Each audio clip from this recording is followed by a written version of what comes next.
जी अस्सलाम वालेकुम दोस्तों, अपना चैनल पीके दे खुश आमदीद करने सारे भरावां नूं। दोस्तों लाहौर मार्केट दे विच रियाज भाई को मौजूद है। स्पैशल चेक कर सकते हो, हालत तैयार की है जिवें इन्हां दा छत्तां दे विच ना है, उवें हल्लां दे विच भी ना है। स्पैशल चेक करो, यह एक तैयार होंदी पई है ते यह नाल जी तैयार करती है। मजीद इन्हां नूं पुछदे हां जी कित्थे जा रही है ते किन्ने च तैयार होई है। ये जी 11 फाले हल है जी। अस्सलाम वालेकुम। वालेकुम सलाम। भाई रियाज की हाल ठीक ठाक हो? अल्लाह शुक्र जी, ठीक दुआवां।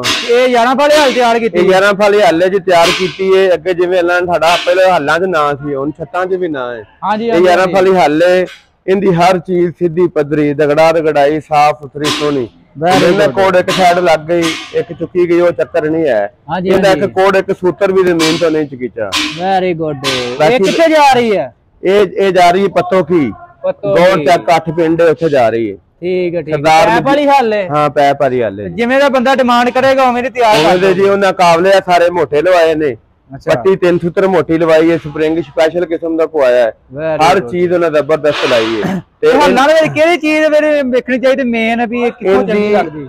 फ्रेम ਇਹਦਾ ਚੰਗਾ ਹੋਣਾ ਚਾਹੀਦਾ। ਇਹਦੀ ਮੇਨ ਚੀਜ਼ ਕੋਡ ਤੇ ਸਪਰਿੰਗ ਹੈ। ਹਾਂਜੀ, ਅਗਰ ਸਪਰਿੰਗ ਭੈੜਾ ਹੋਇਆ 2-4 ਵਾਰੀ ਖਿੱਚੇ ਦਾ ਖਲੋ ਜਾਏਗਾ।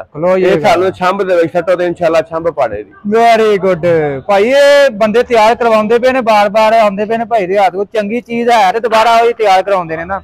ਤੂੰ ਦੱਸਿਆ ਇੱਕ ਬੰਦੇ ਕੋ ਉੱਥੇ ਗਈ ਹੱਲ, ਉਸ ਤੋਂ ਬਾਅਦ ਉਹਨੇ 4 ਆਰਡਰ ਤੁਹਾਡੇ ਕੋਲ ਕਰਵਾਏ ਨੇ ਪਿੰਡ। ਇਸ ਪਿੰਡ ਵੀ 2 ਹੱਲਾਂ ਗਈਆਂ, ਮੇਰੇ ਸਾਰਾ 7ਵੀਂ ਹੱਲ ਇਸ ਪਿੰਡ ਜਾਂਦੀ ਪਈ। Very good. ਕੋਈ ਬੰਦੇ ਪੈਪ ਵਾਲੀ ਪਸੰਦ ਕਰਦੇ ਨੇ, ਕੋਈ ਪਲੇਟ ਵਾਲੀ ਕਰਦੇ ਨੇ।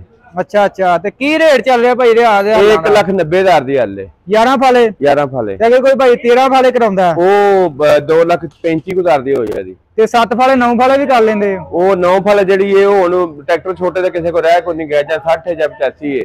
ये हल 9 फुट फ्रेम है, 85 मगर पा लो 60 मगर पा लो, इको ही चीज है। हुन 235 आ रहा है मगर ते आंदे 7 फाले पाओ। नहीं वो 7 फाले भी खिंच लिया, रौला कोई नहीं हैगा। ट्रैक्टर भी ठीक बनाया ने, माड़ा नहीं। अच्छा। ते कोई बंदा तैयार करवाना चाहे, राब्ता नंबर अपना शेयर कर 0300 पूरा 786 21 92 0345 40 45 777। ठीक है जी, ओके।